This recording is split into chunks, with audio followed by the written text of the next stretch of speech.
Exactly the performance you needed at exactly the right time. The season within the season is on fire. I didn't think they were going to actually win all these games, but they just about have done it. My tongue was in cheek. I didn't think they were going to go, but 3 wins and a tie in the first 4. Well, welcome to the 110 Football post-game instant reaction show. I'm Vince LaRosa. With me again is the voice of LAFC, Max Bredos. And again, we didn't mean to say that season within the season we were going to go undefeated and win every game. When we said it as a joke. But so far, LAFC is unbeaten in 4 matches in the most pivotal time of the year. And this win against Seattle was one of the biggest in club history possible. We knew Seattle was shorthanded. This is not the best Seattle team. But it's still Seattle. They got a great coach. They have a system. They have things that work. They had a game earlier this season, remember, where they played all their kids and they won. So the expectations are very high. And LAFC, with players, it wasn't that they were so shorthanded, which they were, but players playing positions they haven't played before. First in line, Chiqui Palacios. But could you really tell? You could not tell. Chiqui Palacios looked like Javier Mascherano out there. That's a good shout. He had great control of the game. He clearly has played that position before. And to me, and I said it many times, that position on the field, the support midfielder, the number 6, deep line midfielder. Or the number 5 if you're Javier Mascherano in Argentina. That is the most important player on the field. That's the quarterback in soccer. Yeah, There's no doubt about it.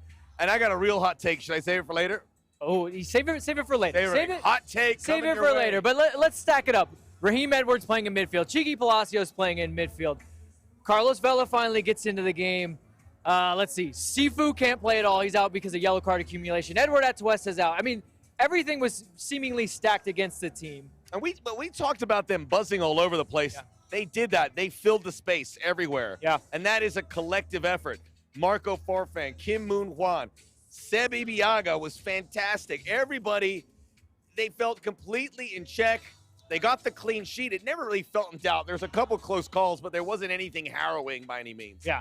This was control from the beginning. We said, get a good start. Mm-hmm. They had a good start. They set the tempo. They deserved the first goal. They deserved the second.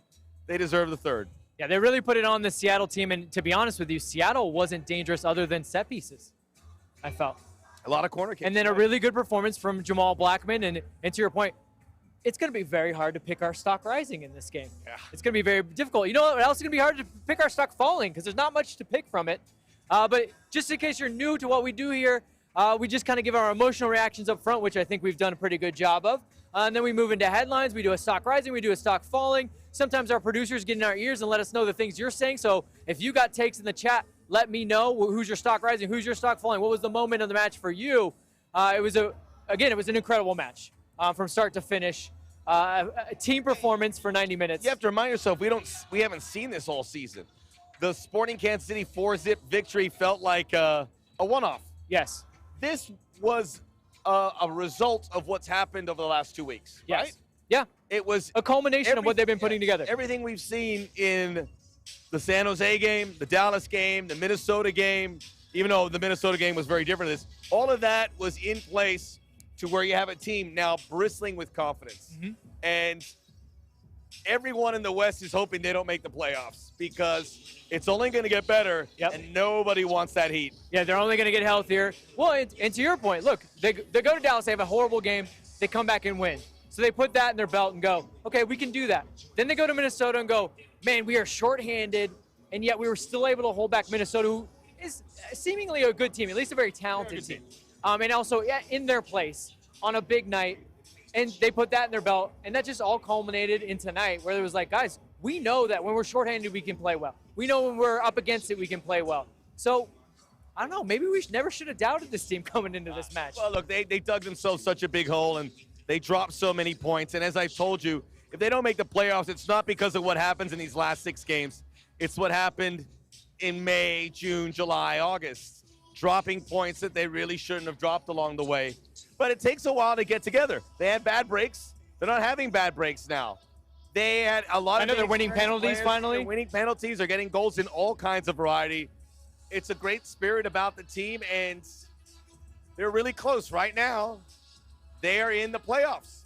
Granted, Real Salt Lake's behind them, and they have 2 games in hand. 2 games in hand now. And Vancouver's behind them. They have a game in hand, and everyone around them's got a game in hand. We'll know a lot more 24 hours. A lot from now. more, but they did the part. You don't want to be You don't want to look at the standings tomorrow morning. If you're Vancouver, Salt Lake, Portland, you could get into 4th place. You're 2 points away from a home playoff. That was off the table a while ago. It's not now. Games in hand are only games in hand if you win them. Correct. And there's going to be a lot of these teams playing each other. Yeah. So LAFC's really close to completing the goal, which is to make the playoffs. They're in the playoffs. Probably by the end of Wednesday, they'll be back out of it. Yeah.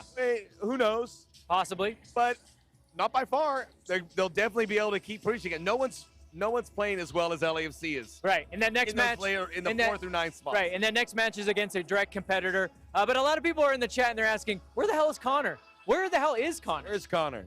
He's not feeling so well, guys. He would have been here. Luckily, we had Max. Max was going to be here anyways, but luckily, Max and I, we think we could carry it. But I'm hearing a lot of people in the chat saying they only come for Connor's. Is that real? Well, Connor really is the goods. And I'm happy to be the apprentice to Connor, but I hope you guys will have me for the next, 15 minutes or so. I'll tell you this. What I do know is Connor has a lot of burner accounts. Very well could be Connor in the chat asking where Connor is. So, Connor, if you're out there, show yourself. Yeah, you can criticize, but throw in something nice because I think we've done a nice job. We've done an okay job. Let's go right into our headlines. Max Bredos, if you had to put a headline on this match, what would it be?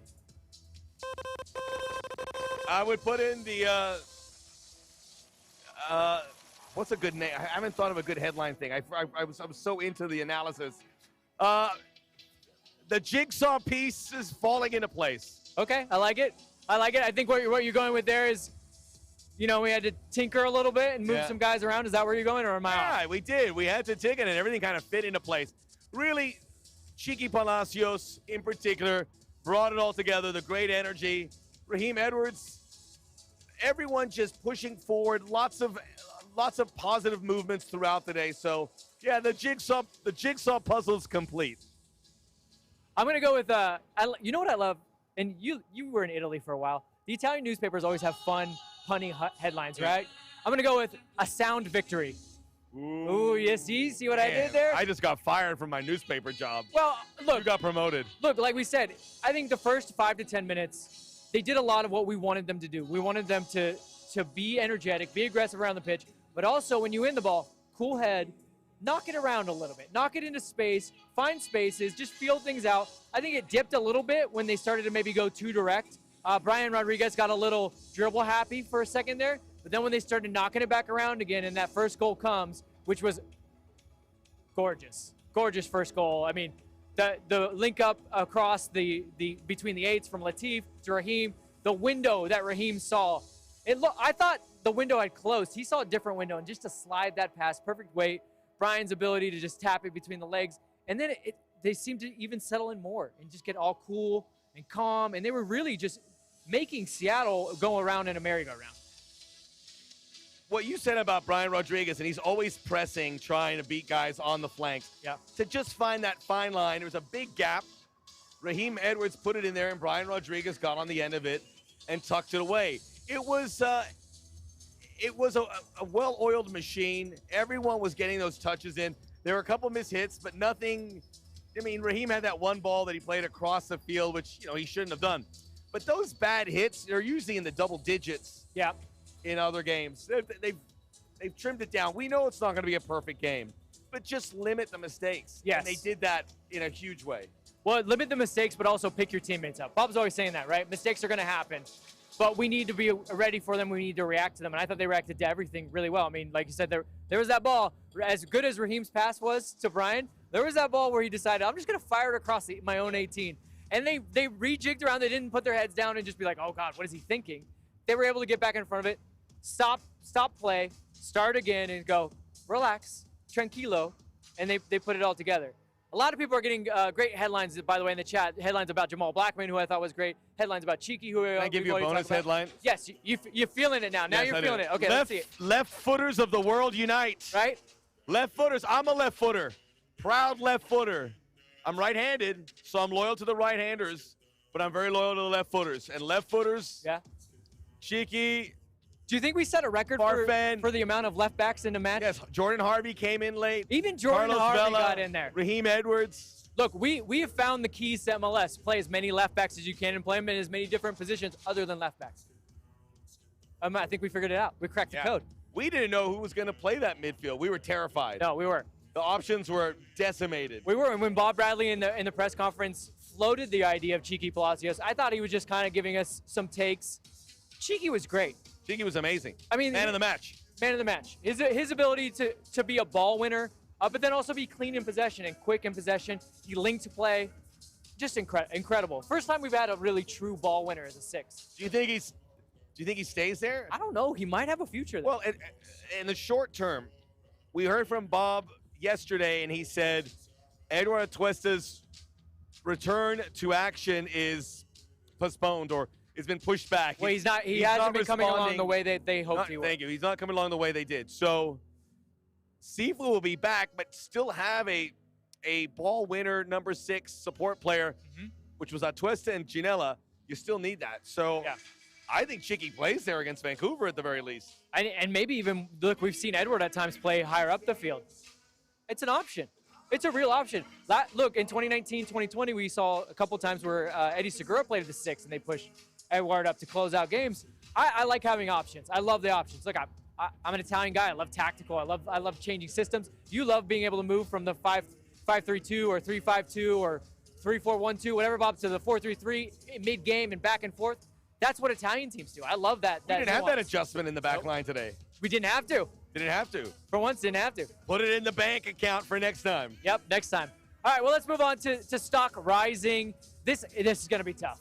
You got to narrow it down to one, Max. Okay. One stock rising. It doesn't have to be a player, but, it maybe should be. I will. I mean, I mentioned Cheeky Palacios MVP, but stock rising for me is Marco Farfan. He had that game where he got pulled out in the 25th minute. Yep. So he's down here. Right. Came back in against Minnesota, gave some good minutes, and then had a beautiful game. Almost finished the full 90 minutes. Just great touches across the way. I just like to see a guy rising from really the lowest. I can't imagine what that night was like. Him and Danny Crisostomo walking out knowing no one wants to get pulled out that early. That is as early as you can get pulled out, really, literally. You're not going to get pulled out any earlier than that. And they did. And Bob Bradley gave him another chance, and he answered the bell. Yeah, and you could tell he's a confidence player. Because as he came to this game, and like you said, the confidence seemed a little low, so he was just trying to be clean and simple. But as he started to get rungs higher and higher up, he was like, I'm going to step in front of balls, I'm going to cut out passes, I'm going to get forward, I'm going to move the ball around. I like that. That's a good shot. Don't jack mine now. You got to come up with No, I'm going to go. So I think a lot of people in chat, people are saying Latif. I'm sure a lot of people in the chat are saying Cheeky because we sang his praises, and he was very good. I'm going to go with the guy that got the man of the match scarf, Jamal Blackman. And I thought he got his clean sheet finally. I thought he deserved it all the way back in the 47th minute when LAFC's up 2 goals. Seattle's putting together a string of corners, and LAFC has capitulated in times like this. And he stood tall, made a pretty good save, and I think that at that point, again, the team kind of breathes a sigh of relief and goes, I think we've got this. But then there was a few more saves to keep the clean sheet. His first clean sheet in MLS, first with LAFC, obviously. Our first clean sheet since when? Since Austin? In Austin? Yes, that was probably it. Wow. Yeah, so I think... We probably have 3 clean sheets and look, season, no? He's been, I don't think, I know he's on social media. I don't know how much he pays attention to it. He seems like a good dude. We've gotten to speak with him a lot of times. He's a very soft-spoken guy for a very big guy. I've been seeing the incoming he's been taking on social media. And he got to do the sha-la-las tonight. He got to do the sha-la-las. The audio wasn't on, but still he got to do them. Well, look, he came in here, didn't know anybody, didn't know anything about this league, had to step into a very odd situation where it was basically like, hey, you're the number 1 now after not being with the team at all. And he kind of started to just brick by brick put performances together. I thought Minnesota was a very good performance despite spilling that ball. And then he comes here and he decides no mistakes this time. Totally clean. I don't think he put a wrong foot at all. Yeah, there was a couple scary moments, but and if they gave up a goal, yeah, it's disappointing, but that is such a good sign for the goalkeeper and the defense because you know you're going to win the game. If they let a goal in, it doesn't take it doesn't take this result away. A little bit of the shine and something to work with. Now they're going to have a good week in practice because, Bob, we did everything. Yeah. I mean, I'd love to hear what Bob says because there really can't be anything upset about it. Oh, he'll find something. All the coaches gave an incredible embrace there. It looked like a cathartic moment. This was what the result that they were waiting for. This is going to be a lot of love, a lot of positivity coming from the LAFC ranks. And look, we were all, biting our fingernails all season watching this team. It was frustrating. It was frustrating going back to last year. The injuries were frustrating. Well, things come around, and they certainly have come around, but they got to finish the job. Well, to your point, I don't think Bob will have much to say, but he'll figure something out for tomorrow. But Bob told this story once about how in his younger days coaching, he used to, even after wins, because he's always thinking football. Hey, guys, you could have been better here, better here. And he said Peter Novak pulled him aside and said, hey, just let the guys celebrate. And he said ever since then, he's always said to himself, the night of a win, no criticism. We'll go back, we'll do film the next day. But the guys should celebrate wins because you need to celebrate those things. But regardless. There's no doubt about this one. This is a flawless one. And this is a good one because you're coming off a stretch where you had 3 games in 6 days. Yeah. No game until next Tuesday. So you got to stay focused, but you can rest the body. You can get proper training in. It's going to be very positive. This team was never lost, and now they reap the benefits. So LAFC's got to give themselves a lot of credit because this season could have been lost many, many times in the last 2 months. Let me ask you something. We're pretty good with a few of the LAFC players. They kind of like us. Oh, they love us. Well, I'm sure they're going to be celebrating. I'm sure they're going to be celebrating tonight. How do we celebrate? How would we go out and celebrate? Should we go ask them, like, Korean Heritage Should Night. we go take these guys out on the town? Oh, should we go get some Korean barbecue down in Koreatown? That would be. I ain't paying for anything though. The play. Oh yeah, we'll ask Carlos. I'm not paying. Okay, can I expense it? Carlos or Chicho? No, ask the big money guys to pay for it. Chicho, I got to find out what these guys are making. Carlos's money, it's splattered out everywhere. Everyone knows. But the rest of the guys, look, they don't make crazy money here, but they do good professional money for a lot of the guys. Yeah. Maybe we'll go. What is it called? Dutch. Yeah. All right. Pass the hat around. Maybe do some credit card roulette. But neither you or I put our card in there. Okay, so 110 football. We did. Yeah, a nice 110 football expense would be nice. So we did stock rising. I think, again, this is going to be a tough one. Stock falling. What's your stock falling from this match? Again, doesn't have to be a player. The Sounders? It could be. Look, all season, everyone's like, Sounders are the team to beat. Are they? I know they're not 100%, but this is a team that gets better as the season's going on. They're not getting better. Yeah. They have been absorbing results. So I'll go with the Sounders for now. And that's why making the playoffs is not just a passing thing. It's not just a ceremonial thing. Making the playoffs is giving yourself a chance to play for an MLS Cup. Yeah. No one in the West is untouchable. I don't know if anyone's in the East is, although New England's been fantastic, so I think that's a team you got to give their respects. But in the West, LAFC's beaten Seattle. LAFC's beaten Sporting. LAFC's beaten Colorado. That's the top 3. Yeah. LAFC probably should have beaten the Galaxy and Portland. Nobody, home or away, everyone's beatable. LAFC get in the playoffs. Yeah.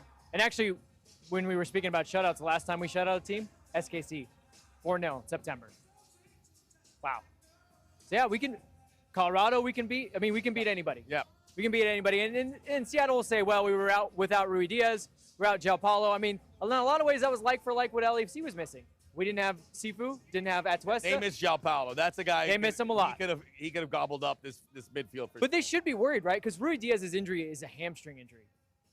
No telling how well he comes back from that and how easily he could injure it again, right? Jordan Morris will be back in training next week, but he won't be ready until the playoffs. And even then, what is he really ready for coming off an ACL injury? They should be worried. And LAFC can follow the blueprint of Santos. Yes. Start poorly, finish great, get the job done. Yeah. And we're talking about injuries. Carlos Vela, that quad injury just didn't get better. I mean, quad injury was an injury got early in the season and it resurfaced, so you got to be very careful. Yeah. But injuries are real. Well, and if you're Seattle, literally a real pain. If you're Seattle, and a couple weeks ago you were looking at, hey, we're gonna have a bye week, thank God. Now you're like, oh, we're gonna have to play in that first round of the playoffs. Not easy. Not easy. You could be jettisoned very quickly. You could be. You could be right out. I mean, anything can happen in the playoffs. That's why we just got to get in. Is it time for my hot take? Wait, no. Wait. No, I got to do my stock Okay, down. Then okay. Then we can do like. After, We'll whip a graphic together real quick for Max's hot take. My stock down was the refereeing, but specifically this. Danny Musovski takes a ball, is going for a ball in the box. Knew who's on his back. Knew who pushes him over to head the ball, which is basically the equivalent of a foul. Kevin Stott, you robbed us of Carlos Vela scoring that penalty. How dare you? The reception that Carlos Vela got, them chanting Vela reminded me amazing. Of 2018 when he came back from the World Cup to play against Orlando. It was like a Kobe moment. It's a cool feeling. It was a cool feeling. And then just the explosion when he came into the game. It was incredible. And he's been getting a lot of criticism unnecessarily because people feel like he could have come back sooner. He could not have. Yes. He wants to play. Training endlessly is no fun. The playing's the fun part. Right. He wants to play.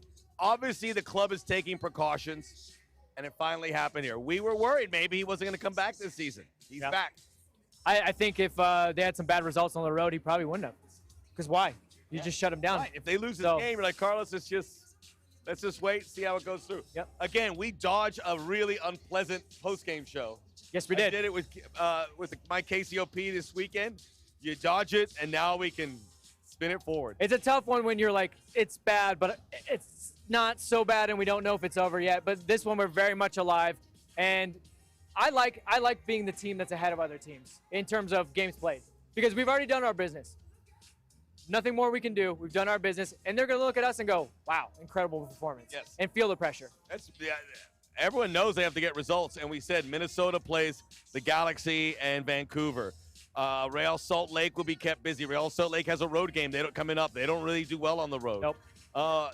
The Galaxy could be in a lot of trouble. They travel to Seattle, who's going to be very upset after this match. Seattle, bring it back on Monday. That's when you guys play. Ciao, Paulo. We'd love to see you have a good game against the Galaxy.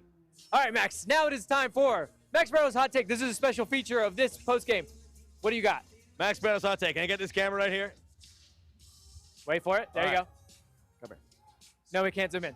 No, don't zoom. I'm just. Oh, yeah. Put your ear next to the screen. Okay. LAFC wins at home next Tuesday against Vancouver. I guarantee they make the playoffs, regardless of what happens against Colorado. You've done the job. You got 10 points, 13 points will do the job. Win that game, you're in. Try and win Colorado and get a home game, but win that game on Tuesday, you're in. So lock it in. So 47 points you're saying is going to be at least the 7th spot. Yes. Interesting. Okay. Well, Max, are you with me? Well, look, 48 has been historically the level in a 34-game season. But I like the hot take. I tend to agree with you, but I tend to agree with you more because I think if we beat Vancouver, I just like the way we match up with Colorado regardless. In Colorado, I think we'll just be kind of in a spot where they're like, we'll figure it out. Also, the way it's breaking, it may very well be we go to Colorado, we beat them, we're going to turn around 2 weeks later, go right back to Colorado. That's a big gap when the playoffs start, so a lot of things can change. We're going to lose some guys to international. By the way, Cheeky might certainly get him back in the Ecuador national team, so as a 6'5", so. That would be incredible. My buddy. It's Gustavo Alfaro is the Ecuadorian coach. You'd be like, thank you. Hey, Bob, thank you for the great idea. I needed a little bit more cover in that. Well, Max, I want to share this with you from the chat. My buddy Ox won bingo. He got the Chicho Arango signed kit. He got the $50 party beer code. Nobody won bingo this week where we're going to get rid of bingo, I heard. That's not heard. That's not what I've heard.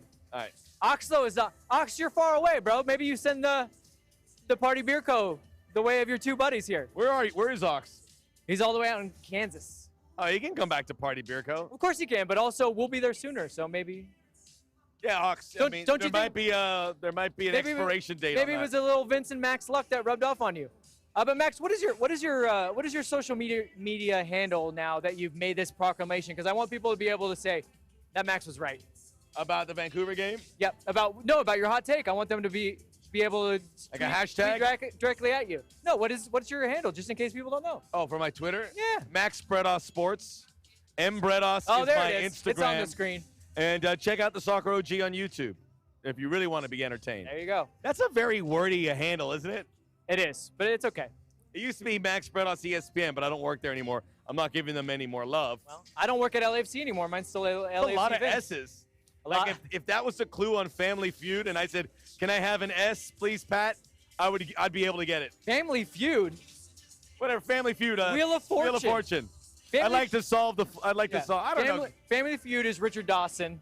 Old school Richard Dawson. Kissing all the daughters of the Now it's Steve. Steve Harvey. Steve Harvey. Steve Harvey. Well, I think we've done a pretty good job here tonight. We got stock up, stock down.